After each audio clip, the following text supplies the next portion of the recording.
Bueno, yo diría que tenemos el camino abierto para hacer un curso sobradamente interesante sobre Cristología. Es mucho lo que tenemos para conversar. Ya tuvimos un primer nivel, que no quita que quienes no han hecho el primer nivel, me atrevo a decir que no van a quedar desnorteados con este curso. Se pueden ir poniendo al día, ya dijimos al inicio, para irse actualizando, pueden entrar al canal de la Academia Cor Immaculatum y ahí van a encontrar todo lo que tiene que ver con el curso del primer nivel básico que hicimos de Cristología.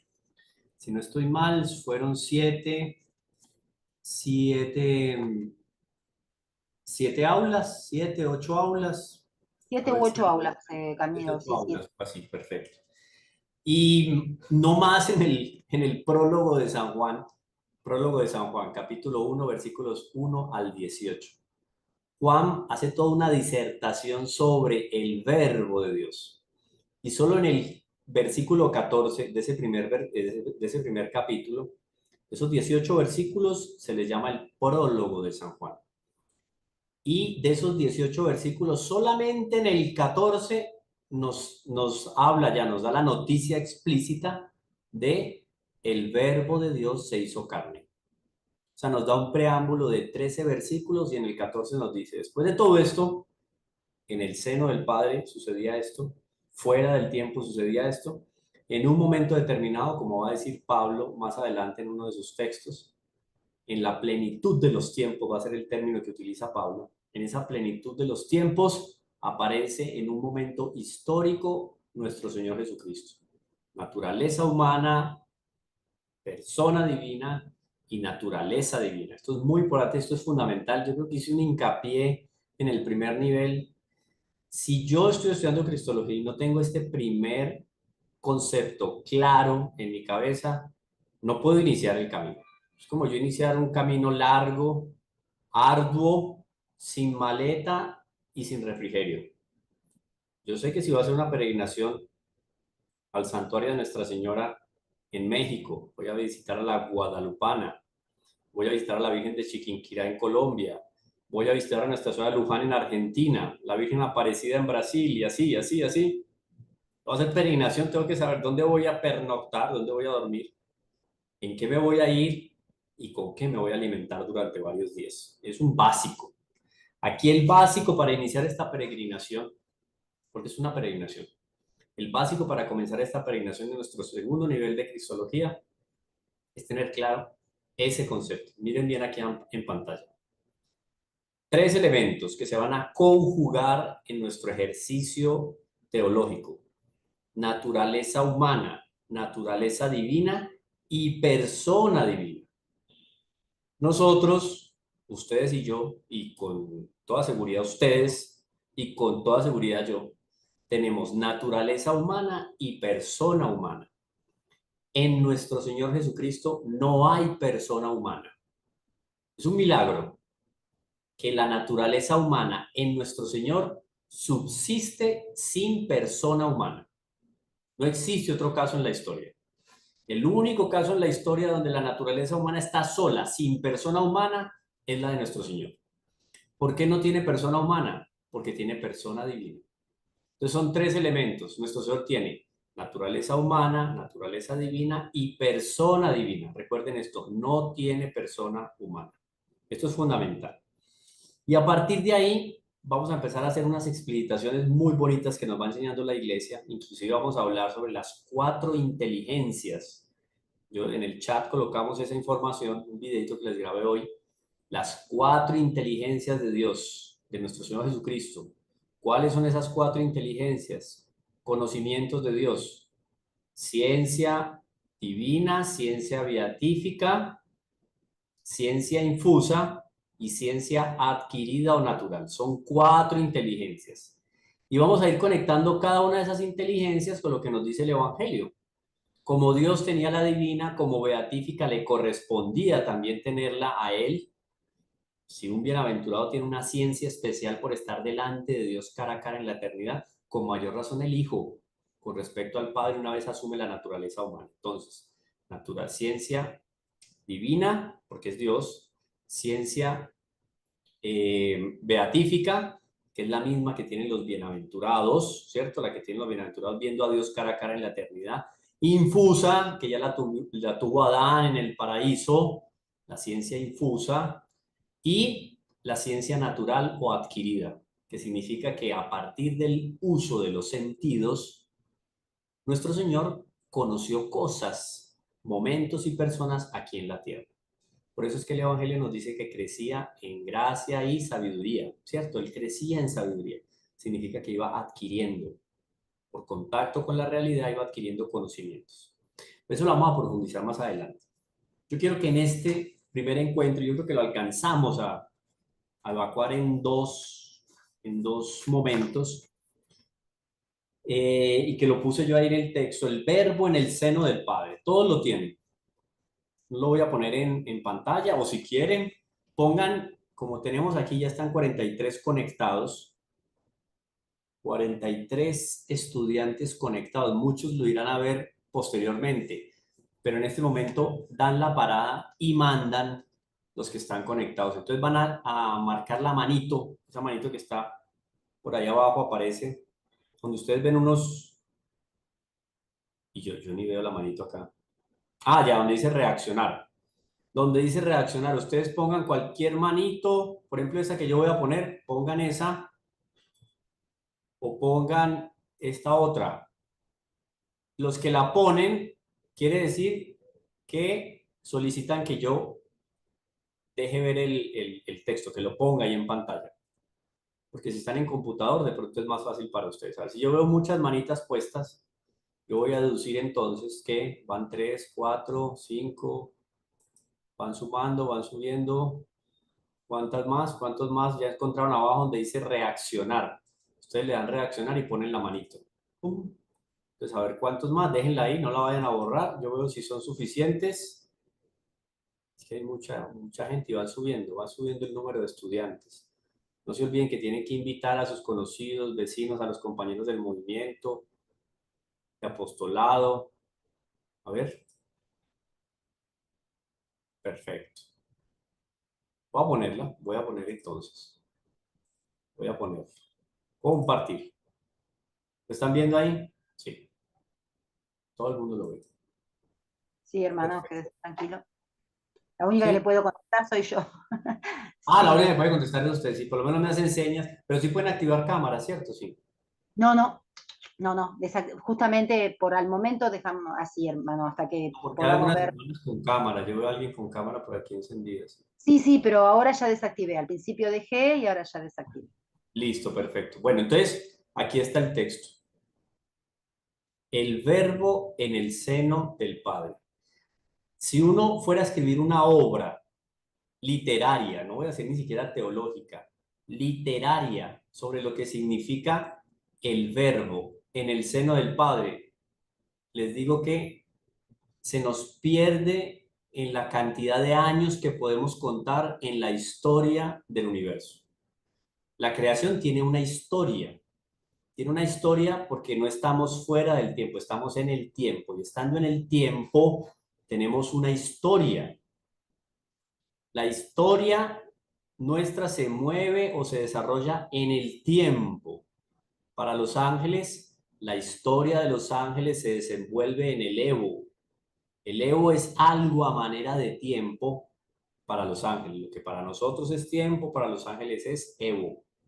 Entonces, si yo sumo todas las horas, todos los días, las semanas y los años, desde hace casi 14.000 millones de años que fue creado el mundo, eso es un dato científico, 14.700 años, 14.500 años tiene el mundo más o menos de creado, y yo hiciera una composición literaria de lo que es la historia de la creación, imaginen las páginas que tendría, los temas que trataríamos, los personajes que estarían involucrados. Se perdería uno entre tantas letras, páginas, libros y contenido. Ahora hablar del verbo en el seno del Padre oído es como pensar en muchos miles de millones de historias sumadas. Eso no nos da nada lo que significa la historia por decirlo de alguna manera, en la eternidad del Verbo en el seno del Padre. ¿Qué es el verbo? Hagámosle traducción a esto, aterricemos aquello de verbo. Verbo es palabra, logos. Eso es el verbo. Es la segunda persona de la Santísima Trinidad. Cuando en el prólogo de San Juan, el evangelista Juan utiliza el verbo, la palabra verbo, en otras traducciones vamos a encontrar como el logos, son conceptos muy utilizados en la filosofía griega pagana para hacer referencia a una cierta realidad. No vamos a entrar en detalle por ahora, pero es una cierta realidad. No es el Padre, pero participa de la misma esencia divina del Padre. Y ese verbo es la segunda persona de la Santísima Trinidad. Aquí ustedes ven en el título que yo no puse, aquí no está puesto en ningún momento el Espíritu Santo. Pero el Espíritu Santo no está ajeno a este vivir del verbo en el seno del Padre. Donde está el verbo, está el Espíritu, donde está el Espíritu, está el Padre. Ninguna de las personas divinas, ninguno de los atributos que tiene Dios, omnipotencia, omnipresencia, omnisciencia, esos atributos, muchos otros que podríamos darle a Dios como ser eterno, no lo tiene solo el Padre, no lo tiene solo el Verbo y no lo tiene solo el Espíritu Santo. Lo tienen las tres personas porque participan de la misma esencia. Y eso es muy importante. Es la misma esencia, pero son personas diferentes. Entonces, hablar del Verbo en el seno del Padre es adentrarnos en la eternidad, que es mucho decir. Vamos a adentrarnos en la eternidad. Vamos a hacernos una idea. Voy a ponerla aquí más grande todavía. Entonces, bueno, más adelante vamos a hablar sobre las principales pruebas que en los evangelios, Mateo, Marcos y Lucas, nos demuestran de un modo radical. Radical viene de radix, raíz, profundo. Nos demuestran de una manera profunda la divinidad de nuestro Señor Jesucristo. Entonces, la principal fuente del conocimiento de Dios, nuestro Señor Jesucristo, segunda persona de la Santísima Trinidad, que asume la naturaleza humana, son los evangelios. Esto es muy importante. Los evangelios son la fuente principal del conocimiento de nuestro Señor Jesucristo. Perdón, yo voy a... Mientras solucionamos un asunto aquí de seguridad, de ciberseguridad, por ahora no se podrán hacer preguntas, pero en la siguiente sesión vamos a ver cómo se va moviendo todo el trayecto de nuestro trabajo y podríamos reactivar las preguntas en medio de la charla. Pero vayan anotándolas para que las hagamos al final, no se preocupen. Entonces, estos evangelios, Mateo, Marcos, Lucas y Juan, nos demuestran de un modo radical, perentorio, profundo, la divinidad de nuestro Señor Jesucristo. Porque, oído, los evangelios, si bien no son solamente un documento histórico, son un documento histórico. Eso hay que tenerlo muy claro. Porque si bien Lucas no fue un testigo presencial de la vida de nuestro Señor, fue un testigo contemporáneo. Lucas conoce, se convierte siendo griego, médico, artista, pintor, etcétera, se convierte poco tiempo después de la muerte de nuestro Señor, digamos que es más o menos lo que nos dice la tradición, no hay unos documentos exactos a ese respecto. El caso es que no siendo él, no habiendo convivido directamente con nuestro Señor, ¿convivió con quién? Con Juan, con Mateo, seguramente con Marcos de alguna manera, con Pablo, con la Santísima Virgen. Y Lucas tiene noticias muy interesantes que deja consignados en sus textos. Nos da detalles del pesebre, el nacimiento, etcétera. Y seguramente conocer a la Santísima Virgen en Éfeso cuando vivía con Juan le abrió los ojos muchísimo a Lucas para comprender más profundamente la palabra de Dios. Ya uno va entendiendo por qué Juan, cuando escribe esos primeros 18 versículos con un lenguaje, ¡wow!, elevadísimo.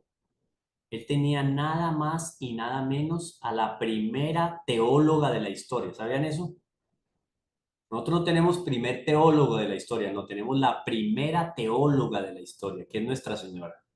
Hoy en día que se vanaglorian muchos de inclusión, de ser feministas, si alguien ha promovido la defensa, el valor y la proyección de la mujer, ha sido la Iglesia. Y Dios quiso que su primera teóloga, su primera profesional, por decirlo de alguna manera, pongo entre mil comillas aquello de profesional, su primera experta en teología fue la Santísima Virgen. Porque ¿cuál era el ejercicio teológico que hacía la Santísima Virgen? Escuchen esto. Dice el Evangelio, María escuchaba todas esas cosas y las guardaba en su corazón. Eso es un ejercicio teológico. Y eso era lo que hacía la Santísima Virgen. Teología. Por eso decía yo al inicio, conocimiento sin ensanchar el corazón, sin amar a Dios profundamente, no vale de nada. Si yo me senté aquí queriendo solamente tener en la cabeza una serie de datos sobre Jesús de Nazaret, pues apague y vámonos, no es suficiente. Es conocer y amar. Entonces tenemos ese primer elemento, los evangelios. Ahora, hay algo también muy interesante, y es que hay que citar el prólogo de San Juan que venimos comentando porque nos introduce desde el primer momento, desde el umbral, en lo siguiente, dice el texto. Miren que aquí tenemos el texto del Evangelio, claramente. Yo creo que por aquí me escriben también por WhatsApp. Podría ser. No va a poder responder aquí allá, pero si no, no me da la cabeza ni los ojos. Pero bueno, dice el texto del Evangelio de Juan. En el principio existía el Verbo, y el Verbo estaba en Dios, y el Verbo era Dios. Él estaba en el, él estaba en el principio en Dios. Por él fueron hechas todas las cosas, y sin él no se ha hecho cosa alguna de cuantas han sido hechas. En él estaba la vida, y la vida era la luz de los hombres. Y la luz resplandece en las tinieblas, y las tinieblas no la recibieron. Tiene algo de poético, pero también tiene muchísimo de sobrenatural. Es diferente el texto. Cuando ustedes cogen Lucas, Mateo y Marcos, es otro lenguaje. Este hombre voló, se fue por los aires. Por eso el águila es el símbolo de Juan. Dice más adelante, hubo un hombre enviado de Dios cuyo nombre era Juan. Este vino como testigo para dar testimonio de la luz, a fin de que todos creyesen por él. No era él la luz. Y este él yo creo que debería de ir con minúscula, porque no es él de nuestro Señor, sino que ese él hace referencia a Juan Bautista. ¿Está bien? Este hombre que tiene por nombre Juan es Juan Bautista, no evangelista. Aunque el que escribe el evangelio es Juan el evangelista. Son dos Juan, recuerden que son diferentes. Pues por eso digo yo que este él no debería de ir con mayúscula porque se está refiriendo es a Juan Bautista, no a nuestro Señor. Tengan todos esos detalles, sirven para que uno haga el análisis teológico. No era él la luz, sino el enviado para que diese testimonio de la luz verdadera, que alumbra a todo hombre que viene al mundo. En el mundo estaba, y el mundo fue por él hecho, y el mundo no le conoció. Vino a su propia casa, y los suyos no le recibieron.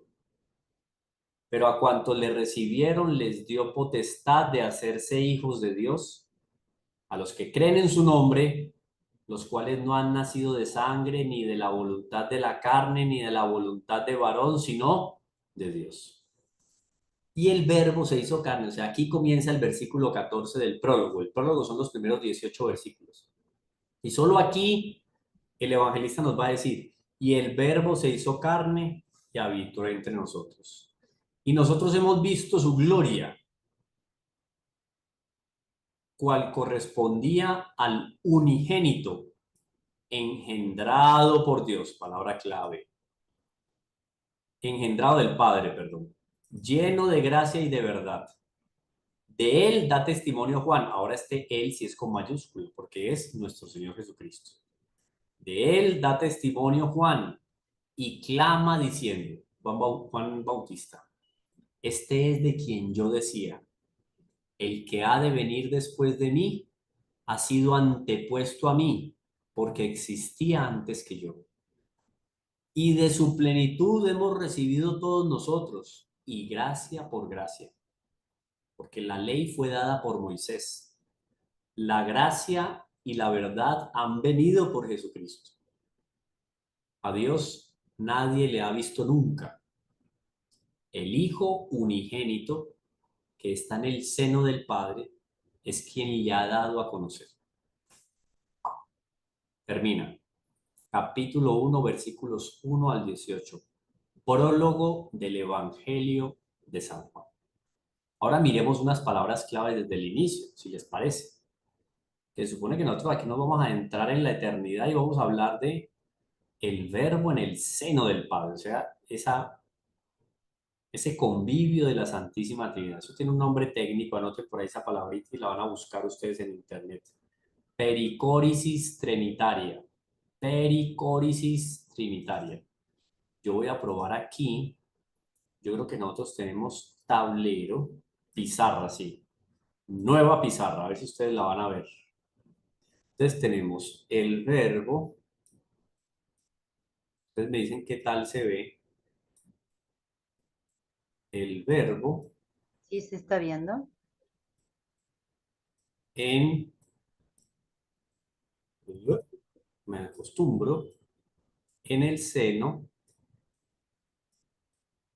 del Padre. De esto nos da pistas Juan en su Evangelio. Pero ¿qué significa este seno del Padre? Recuerden que tenemos otro protagonista, no lo podemos dejar de lado, que es el Espíritu Santo.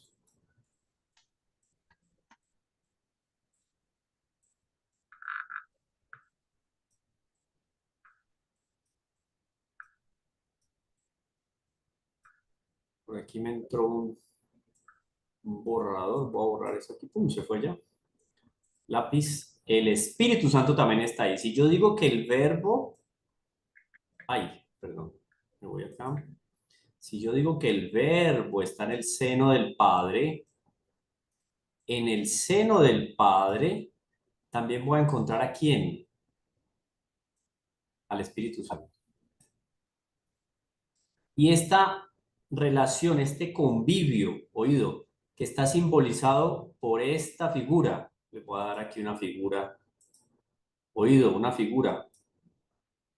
Esta figura de acá,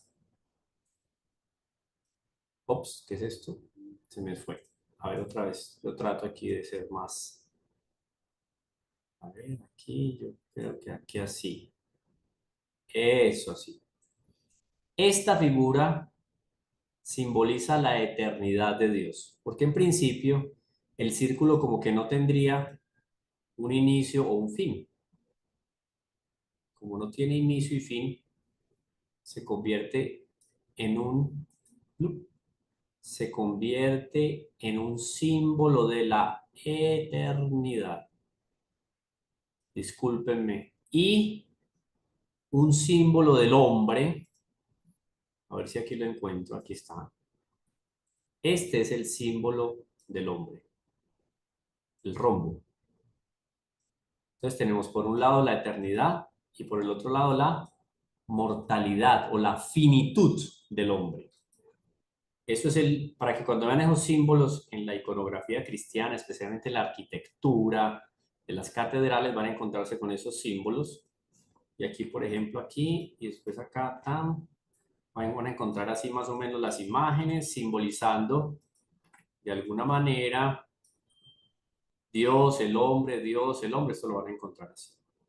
Entonces, oído, cuando ustedes ven este círculo, acuérdense de esta palabra. La voy a poner acá. Pericórisis. Pericórisis trinitaria. La pueden ir buscando de una vez, ¿sí? Eso yo creo que no aparece en el... No, eso no aparece en el... La pericórisis trinitaria. ¿Sí? Uy, alguien apareció por ahí haciendo rayitas. Pericórisis trinitaria. A ver, yo veo acá cómo... Aquí está una pregunta que tengo acá. Pueden hacerla, no voy a negar que lo pueden hacer por el chat.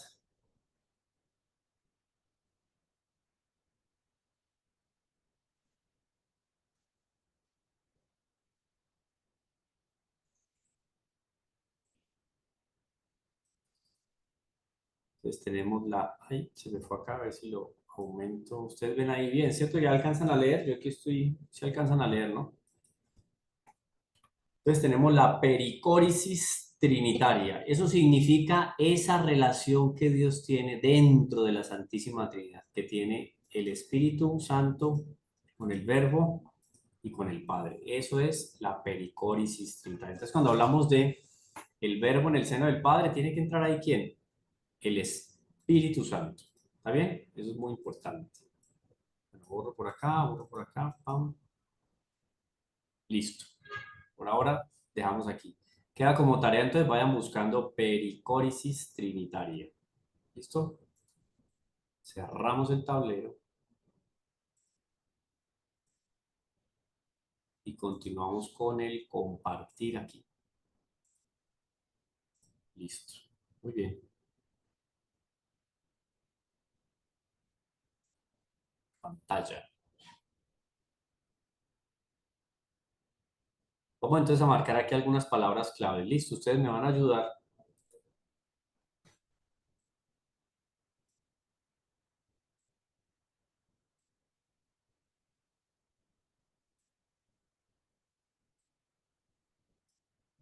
Más pequeño.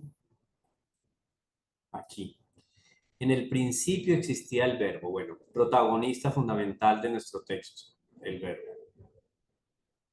Primero dice que estaba en Dios. Mire la palabra que utiliza acá. Estaba en Dios y después dice que era Dios.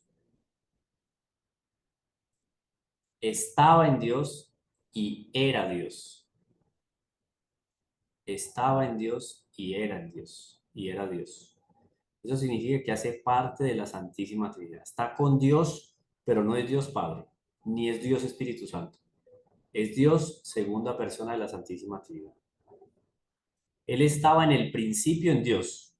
Este principio está relacionado con historia, desde siempre. O sea, pero desde siempre, si ya hablamos en ese círculo que es la eternidad, significa que durante toda la eternidad ha estado en Dios. Siempre ha estado en Dios. Por él fueron hechas todas las cosas. Todas las cosas, oído. Todas las cosas, eso es importante. Todas las cosas. Sin él no se ha hecho cosa alguna. Esto hace hincapié Juan para dejar claro que en toda la creación está la huella indeleble del Verbo, o sea, de la segunda persona de la Santísima Trinidad. Importante. Por él fueron hechas todas las cosas. Sin él no se ha hecho cosa alguna. En él estaba la vida. La vida era la luz de los hombres. O sea que él es la luz de los hombres y él es la vida de los hombres. Y esto es muy interesante. La luz resplandece en las tinieblas. No hay tiniebla que pueda apagar o sofocar la luz de Dios. Eso significa que no hay nada que pueda hacer el poder de las tinieblas, o sea, el infierno, para apagar la imagen y la fuerza de Dios. No existe. El demonio actúa como un hipernervioso. Es un lunático, es un loco. ¿Por qué? Porque por más esfuerzo que él haga y que ya hizo y que va a hacer hasta el fin del mundo y que hace constantemente en el momento de la agonía, de ahí la palabra agonía que significa lucha, se desdobla, mejor dicho, da todo de sí el demonio para ganar la batalla en el momento de la agonía. Por eso la palabra significa lucha, agonía, porque quiere robarse almas para él, quiere robarle almas a Dios. Haga lo que haga, la luz resplandece en las tinieblas. No hay nada que hacer. El demonio la tiene perdida. Pero aquí estas tinieblas podríamos hacerle una lectura diferente a estas otras tinieblas. Aquí hay otras tinieblas que bien podríamos decir que son aquellos que contemporáneamente se encontraron con el Verbo encarnado y no lo recibieron. Entonces ahí no es solamente el pueblo de Israel, sino muchos paganos a los que les llegó la palabra de Dios y cerraron el corazón al Mesías. Esas son palabras claves. Vamos con más palabras claves. Después viene un hombre que es trascendental en la historia de nuestro Señor, el hombre más grande nacido de vientre de mujer, Juan Bautista. Juan Bautista fue santificado en el vientre de Santa Isabel en el momento en que ella recibió la visita de Nuestra Señora. Le dice Santa Isabel, ¿de dónde a mí que la madre de mi Señor me venga a visitar? Isabel declara, oído, después de Nuestra Señora, Santa Isabel, por lo menos en lo que tenemos ahí de noticias en la escritura, después de Santa Isabel, después de Nuestra Señora tener plenamente la noticia de la encarnación, Isabel es la primera que recibe la noticia de la encarnación. Tanto quedó claro para ella de qué criatura, quién estaba dentro del vientre de la Santísima Virgen, que ella misma dice, ¿de dónde a mí que me venga a visitar la madre de mi Señor? O sea, para Isabel era claro que no era una criatura más la que estaba en el vientre de María, era el Señor, el Cristo, el Mesías, el Salvador. Y cuando la criatura que llevo en mi vientre escuchó tu voz, dice Santa Isabel a Nuestra Señora, saltó de gozo. Quiere decir que en ese momento, Juan Bautista, que está en el vientre de Santa Isabel, ese salto de gozo significa que fue limpio de toda mancha de pecado original. Entonces, oído, Juan Bautista no fue concebido sin pecado original, pero sí nace sin pecado original. ¿Fruto de qué? De la intervención poderosísima de la Santísima Virgen. Solo con la voz de la Santísima Virgen saludando a su prima Santa Isabel, limpió de pecado original a Juan Bautista. Eso es un milagro impresionante. De ahí la fuerza y el poder de la encarnación, de ese verbo encarnado en el vientre de Nuestra Señora. Si curaba a los que estaban fuera, que solo escuchaban la voz de ella, ¿qué sería de la santidad de Nuestra Señora? ¿Cómo creció la santidad de la Santísima Virgen después de haber recibido en su vientre a la segunda persona de la Santísima Trinidad que asume la naturaleza humana? ¿Ya se imaginaron eso? Una cosa inenarrable.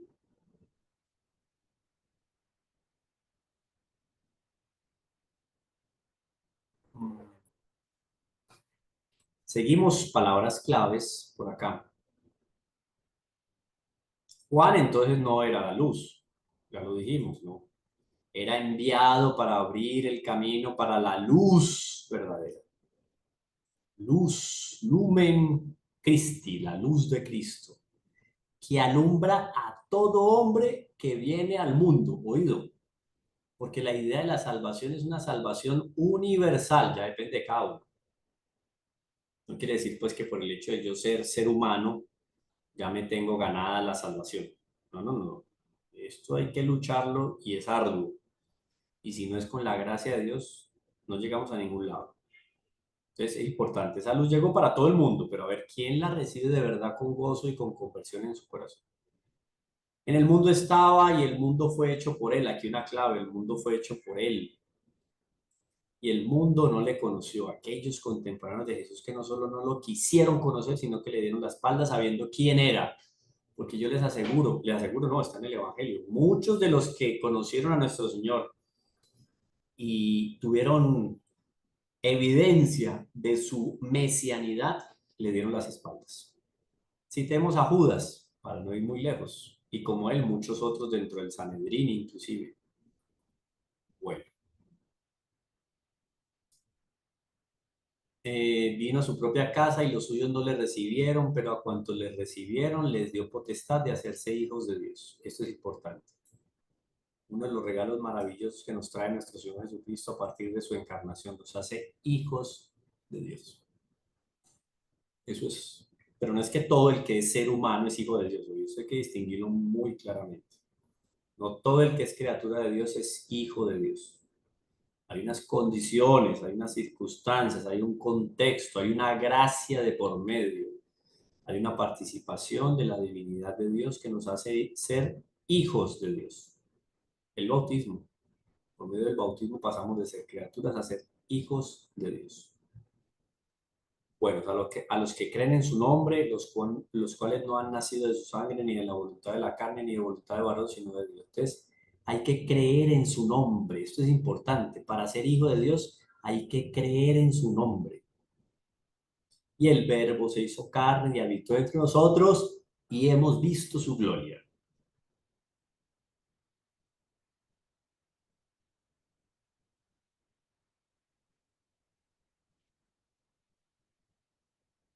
Aquí vamos a ver una distinción más adelante entre engendrado, no creado.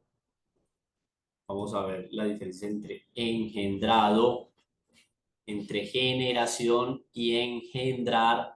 Vamos a ver la diferencia más adelante. Juan manifiesta entonces proféticamente quién es el que viene, porque existía antes que yo, desde siempre. Claro, la segunda persona de la Santísima Trinidad siempre estuvo presente en el seno del Padre. Bueno, y terminamos con esta otra. Unigénito. ¿Saben qué significa unigénito? Unigénito significa único. ¿Sí? Está relacionado con la matriz en la mujer. ¿Cierto? Es aquel que rompe en el lenguaje cotidiano, aquel que rompe la virginidad de la mujer. Ese es el primer hijo. En el caso de Nuestra Señora, obviamente no hubo ningún tipo de rompimiento ni de quebrantamiento de la virginidad. Eso era el virgen antes, durante y después del parto.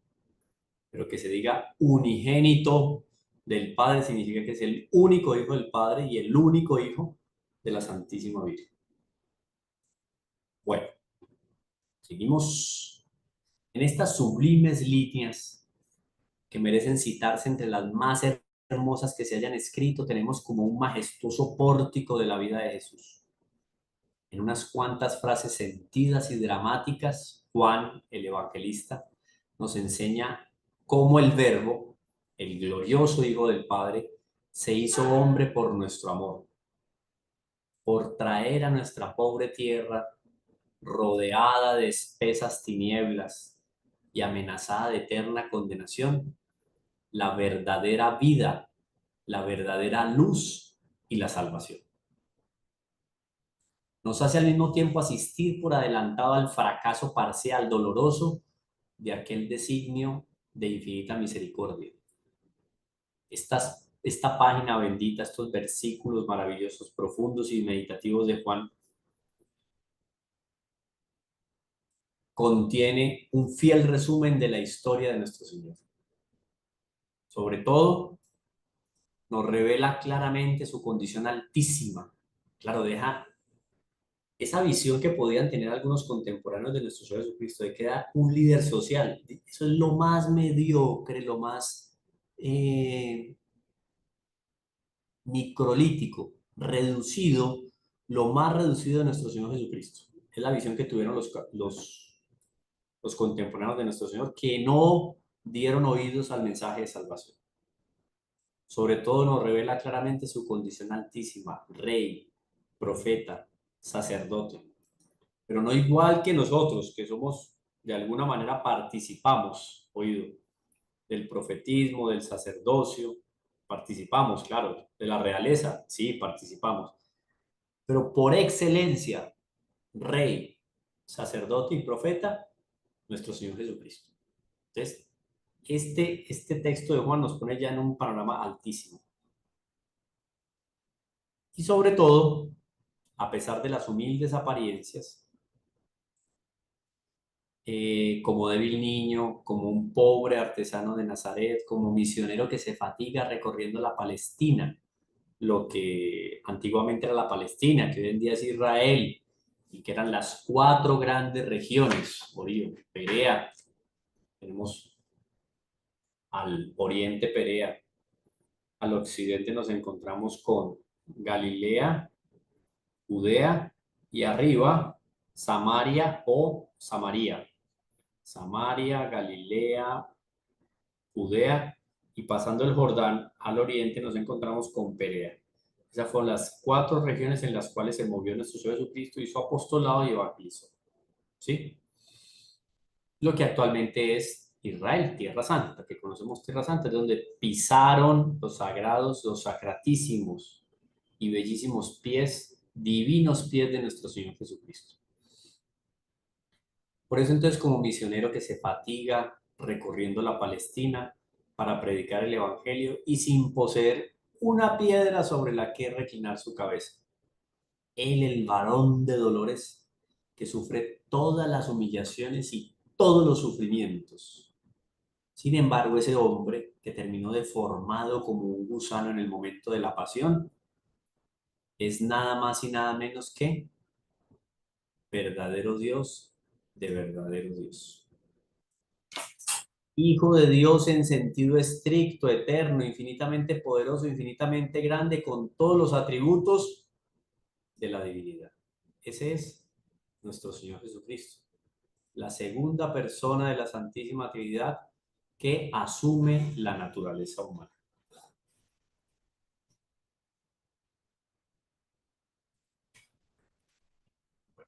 Hasta ahí yo creo que va claro porque es simplemente un recorrido muy inclusive de repaso de algunas cositas que ya hemos visto en nuestro curso anterior, pero nunca sobra porque cada vez que uno estudia, les digo pues yo que llevo años estudiando teología y preparando clases y todo, siempre uno encuentra una sustancia diferente en estos estudios, en estos textos. Es una cosa maravillosa. Seguimos entonces, como se ha dicho muy oportunamente, la metafísica cristiana desde San Agustín a San Anselmo, desde San Anselmo a Malambrecht, a Bossuet, ha ahondado en este abismo sin poder llegar al fondo.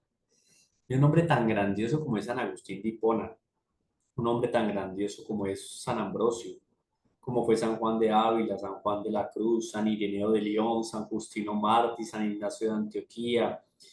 Puede nombrarme usted San Gregorio Magno, los que quiera pueden nombrarlos. Ninguno ha podido llegar al fondo, o más bien podríamos decir, ninguno ha podido llegar a la cima de lo que es la grandeza de nuestro Señor Jesucristo. San Agustín de Hipona, por ejemplo, este obispo de Hipona que nos dice aquí. San Agustín de Hipona nos va a decir lo siguiente en un texto que escribe. Este texto de San Agustín es el 3, dice 3, sí. Una homilía. Dice San Agustín de Hipona. Los otros tres evangelistas, Marcos, Mateo y Lucas, caminan en cierto modo sobre la tierra con el hombre Dios. Miren la figura de lo que escribe uno y otro. Los tres escriben como si caminaran sobre la tierra con el hombre Dios. Y nos dan pocas noticias acerca de su divinidad. Pero, como si Juan no pudiera soportar este andar sobre la tierra, desde el principio de su escrito, este evangelio, se eleva no solo sobre la tierra, sobre toda la extensión del aire y del firmamento, sino también por encima de todos los ejércitos celestiales y de todas las potestades invisibles, y se lanza hasta aquel por quien han sido hechas todas las cosas, diciendo, en el principio era el Verbo. Él, Juan, ha hablado como ningún otro de la divinidad de nuestro Señor Jesucristo. ¿Quién más nos habló del Verbo en el seno del Padre? Nadie, Juan. No sin razón cuenta de sí, Juan, y en su propio evangelio, que durante la Santa Cena, la primera misa celebrada por nuestro Señor, el día que Él hizo su primera comunión y que hicieron la primera comunión, todos los que estaban en el cenáculo de la Santísima Virgen también, Él nos dice que durante la cena estuvo apoyado sobre el pecho del Señor. Juan ha sido, por lo menos que tengamos hasta ahora noticia, la Santísima Virgen seguramente lo hizo N veces en los 30 años de vida íntima, especialmente cuando nuestro Señor era un niño. Nuestra Señora se recostaba sobre el pecho de nuestro Señor Jesucristo y escuchaba el latido de su corazón. Pum, pum. Cuando uno escucha un corazón, cuando la madre tiene un hijo y lo pone sobre su regazo, y corazón a corazón sienten que están en sintonía. Ustedes pueden imaginarse la alegría de nuestra Señora poniendo el oído en el pechito, en el sacratísimo pechito de nuestro Señor Jesucristo, para escuchar los latidos del sagrado corazoncito de Jesús. La Virgen ponía el oído, escuchaba los latidos del sagrado corazoncito de Jesús. Pues esa gracia también la tuvo Juan en la última cena y colocó su oído, recostó su cabeza sobre el pecho del Señor y escuchó los latidos del Sagrado Corazón de Jesús que estaban tocando la última música, la música de despedida antes de partir a los brazos del Padre Eterno. Entonces, ¿cómo este hombre, después al sentarse y escribir un evangelio, iba a escribir cualquier cosa? Él no aguantaba el fuego que ardía en su interior y que quería dejar consignado ahí en esos manuscritos y que nos llegan a nosotros en un evangelio y en unas cartas. El fuego lo consumía por dentro. En secreto bebía de esta fuente. ¿Cuál fuente? Del corazón de Jesús. Y lo que en secreto había bebido, lo reveló abiertamente. O sea, el prólogo de San Juan es una revelación de las relaciones íntimas y sobrenaturales que tuvo Juan como apóstol amado en los brazos de Jesús, en el caminar de Jesús durante los 3 años de vida pública. Eso es, en secreto bebía de esta fuente, y lo que en secreto había bebido lo reveló abiertamente, a fin de que todas las naciones conociesen no solo la encarnación del Hijo, su pasión y su resurrección. Oído, no solo eso, sino también el hecho de que ya antes de la encarnación, Él era el Hijo único del Padre, el Verbo del Padre, eterno como aquel Padre, eterno como aquel Espíritu Santo, y del Padre de quien es engendrado igual al que le envió. Engendrado por el Padre, pero no por eso el Padre teniendo primacía en la eternidad. No, no es porque el Padre engendró al Hijo que el Padre es más que el Hijo, o que el Padre existió antes que el Hijo, no, porque ese engendrado es en la eternidad, no es en el tiempo, en la eternidad. Engendrado por el Padre no significa encarnaciones, otra cosa. Recuerden que estamos habíamos hablado ya, les puse de tarea el término, la pericóresis, ¿cierto? En ese convivio sobrenatural de la Santísima Trinidad estuvo siempre engendrado por el Padre. He aquí lo que era Cristo antes de su encarnación, y al hacerse carne, tomar historia en la vida humana, de ninguno de los atributos se despojó. No perdió ninguno, nada. Así es que San Juan proclama con un acento de triunfo, de amor, la inmensa dicha que le fue concedida a él y a los otros discípulos. Él contempló bajo la humilde envoltura de nuestra humanidad, bonito esto, mire, contempló bajo la envoltura humilde de nuestra humanidad al Hijo eterno y único del Padre. Nada más y nada menos. ¿Qué tendría para decirnos Bartolomé? ¿Qué tendría para decirnos Santiago si hubiera escrito un evangelio? Pues escribió carta, muy bien. Porque hubiera escrito un evangelio, ¿qué tendría para decirnos? ¿Qué tendría para decirnos un Judas Tadeo? No Judas Iscariote el traidor, sino un Judas Tadeo.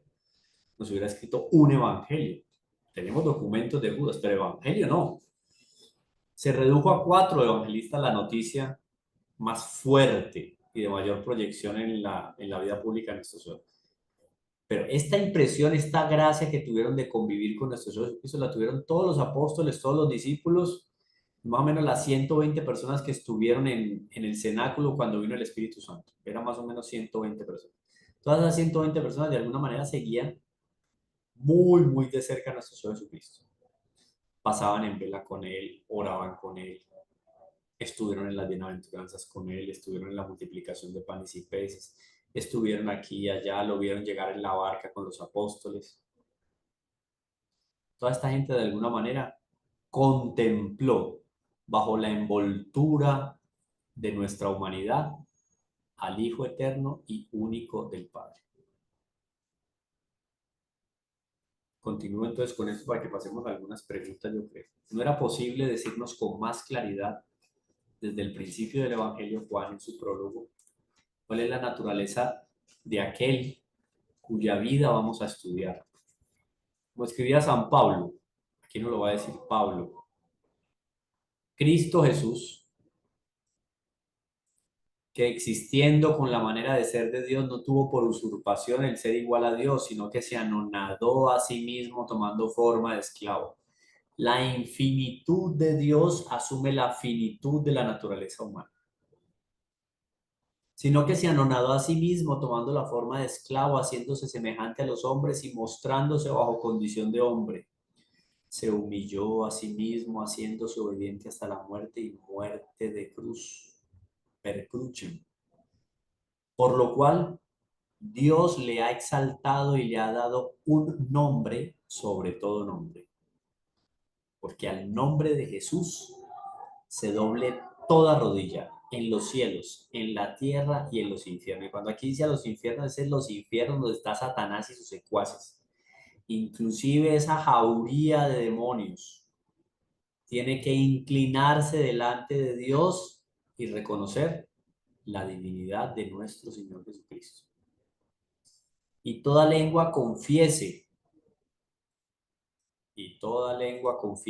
en loor a Dios Padre, en alabanza, que Jesucristo es el Señor. Esto es muy importante. No carece de interés anotar en este lugar que San Juan, estamos con evangelista, acabando su evangelio como lo había comenzado, tiene cuidado de decir, capítulo 20, versículo 31, que lo ha escrito para demostrar que Jesucristo es el Hijo de Dios. Por eso entonces dentro de los evangelios se convierte en un elemento fundamental para nuestra reflexión cristológica los evangelios. Y aquí nos vamos a encontrar con las profecías mesiánicas, que nuestro Señor varias veces en el Evangelio va a conectar lo que está en el Antiguo Testamento, que se conecta con Él en su vida histórica, en su momento histórico, y deja claro a los ojos del público en general, no solamente los estudiosos de la Escritura, deja en claro que en Él se cumplen las profecías. Si nosotros hacemos un consolidado, un compendio de todas las escrituras, todas las profecías, perdón, del Antiguo Testamento con respecto a ese Mesías, a ese Salvador, nos vamos a encontrar que todas y cada una encajan perfecta y adecuadamente en nuestro Señor Jesucristo. Nadie más. Lo que uno no entiende es cómo los contemporáneos de Jesús, y especialmente las autoridades religiosas, o más bien sí comprenden. Que es que uno comprende que las autoridades políticas y religiosas de la época, que conocían la escritura porque estudiaban la escritura y por algo se les llamaba escribas, cuando se encuentran con nuestro Señor en su primer año de vida pública, dicen no, non serviam, el mismo no serviré de Satanás en el cielo, que levanta la gran batalla entre ángeles buenos y ángeles malos en el cielo, la más grande lucha. Parelium magnum incelum, nos dice el Apocalipsis sobre la batalla de los ángeles. Esa gran batalla. Esos hombres que conocían perfectamente lo que significa las profecías del Antiguo Testamento, que conocían las profecías, ven a nuestro Señor. No es que no vean, es que no quieren ver. Vieron, entendieron y dicen, este no es el que queremos. Así de sencillo. Entonces, aunque nuestro Señor permaneció oculto en el seno del Padre, ese verbo se hace visible de alguna manera en el Antiguo Testamento por las profecías. Obviamente es más evidente en el Nuevo Testamento, pero en el Antiguo está oculto, pero se deja ver, deja conocer trazos de su personalidad, trazos de su vocación, trazos de su vida, de su perfil moral.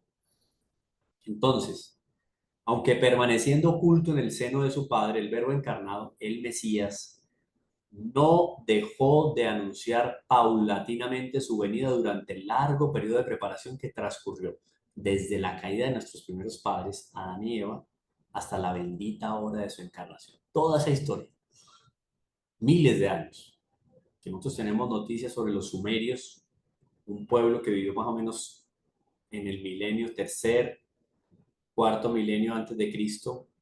Esa es la primera noticia que tenemos nosotros de pobladores de la tierra.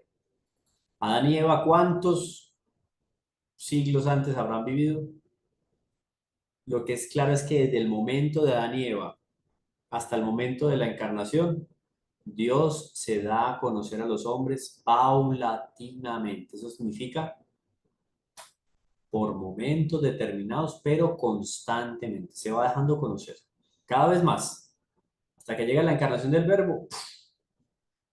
¿Qué más darse a conocer de Dios que asumir la naturaleza humana? O sea, ya no solo yo lo leía, ya no solo yo leía la palabra de Dios, sino que ahora escucho al que es la palabra de Dios, veo al que es la palabra de Dios, inclusive comulgo aquel que es palabra de Dios. Miren la diferencia, lo que era la relación de Dios en el Antiguo Testamento con el hombre y lo que ahora va a ser la relación de Dios en el Nuevo Testamento con el hombre. Está la iglesia, están los sacramentos, etcétera, etcétera. Creo que vamos a dejar por ahí. Si me permiten, antes de que terminemos, en Instagram, Teología con el Profe Camilo, yo les voy a escribir ahí en el chat, así como está junto, Teología con el Profe Camilo, me pueden escribir en Instagram las preguntas que quieran o que tengan y que podamos resolver. En nuestra segunda clase vamos a dar por finalizado lo del verbo del seno en el Padre y vamos a entrar propiamente a la naturaleza de nuestro Señor Jesucristo, la ciencia en nuestro Señor Jesucristo, el conocimiento en nuestro Señor Jesucristo. Así que todos muy atentos. Nos vemos entonces en nuestra próxima clase. ¿Sí?